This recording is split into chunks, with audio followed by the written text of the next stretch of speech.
Greetings to all my people on Facebook and YouTube.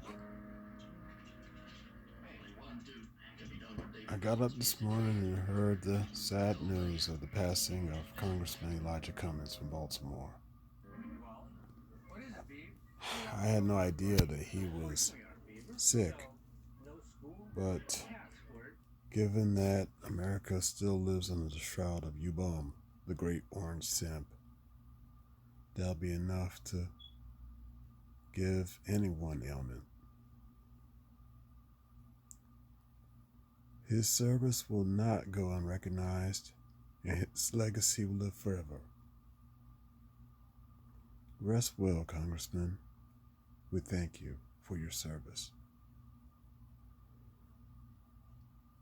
I can also understand that the added stress of UBUM's latest blunder in pulling U.S. troops out of Syria, leaving, or rather giving Turkey the green light for their incursion against the Kurds, thus sullying America's reputation across the globe.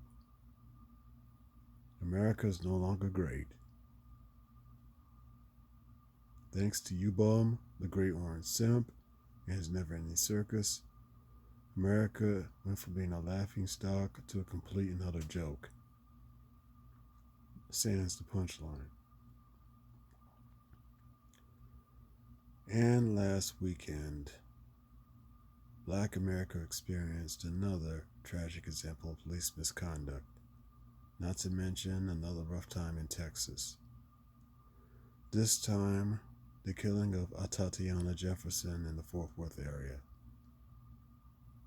And I'm going to leave it to you to guess what color the cop was. Even though he resigned, he still faces charges of murder. My condolences for the Jefferson family, and here's hoping that Atatiana's killer will receive justice. I also want to go back further. I'm also hoping that the real killers of Joshua Brown face justice, not the two Negroes that they're using for patsies. Even though they have done dirt and need to be off the streets. They don't deserve to have a murder rap pinned on them. Dallas and Fort Worth PD need to get their houses in order. And I'm hoping that they receive justice. Or at least the victims of this senseless murder and police misconduct receive justice. In regards to UBUM's latest blunder regarding Syria and his henchmen trying to spin the idea, made me think about a passage I found in a Golden Age collection of comics called Boy Commandos, and the line in this panel. I read it once before in regards to the ongoing trials in Texas from the recent mass shooting there between Odessa and Midland. It is, and I believe today this passage applies. I'm going to paraphrase it as best as I can, so bear with me. We are seeing men suffer and die. Each of us have done our share of fighting too.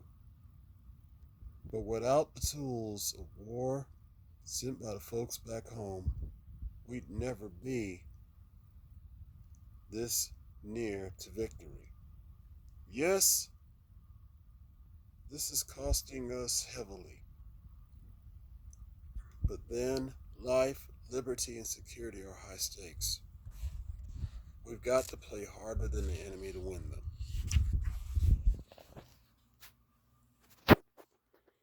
And so millions shall keep on marching, fighting, and dying until the last threat of the aggressor has been erased.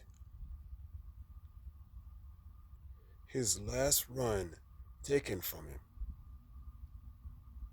and his last henchman brought to justice. Only when this is done can the United States extend to the peoples of the earth the four freedoms: freedom from want, freedom from fear, freedom of speech, and freedom of religion. And then, best of all, a new and better world of liberty, peace, and progress.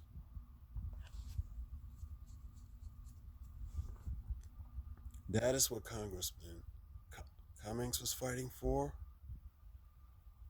That is what we hope one of the 2020 Democratic candidates will stand out for, whoever that person may be. That is what I, and I hope anyone of like mind, will continue to fight for. Yes, it's a battle, but we must never stop fighting until a real victory is won. And again, I hope justice will be found in the names of Tatiana Jefferson and Joshua Brown, and that we must keep Congressman Cummings' legacy alive.